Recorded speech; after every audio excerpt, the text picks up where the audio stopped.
નમસ્કાર, સત્યમેવ જયતે લાઈવ ન્યૂઝમાં આપનું સ્વાગત છે। મધ્યપ્રદેશના ઉજ્જૈન ધાર રોડ પર બપોરે સર્જાયેલા ભયાનક માર્ગ અકસ્માતમાં 6 શ્રદ્ધાળુઓના ઘટના સ્થળે જ મોત થયા છે।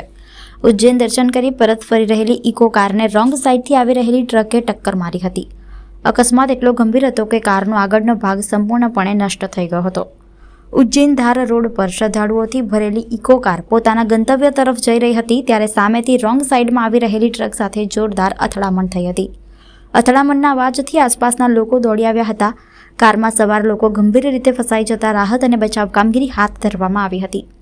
અકસ્માતમાં 6 લોકોના ઘટના સ્થળે જ મોત થયા હોવાનું અધિકૃત રીતે જણાવાયું છે, જ્યારે અન્ય ઇજાગ્રસ્તોને નજીકની હોસ્પિટલમાં સારવાર માટે ખસેડવામાં આવ્યા છે।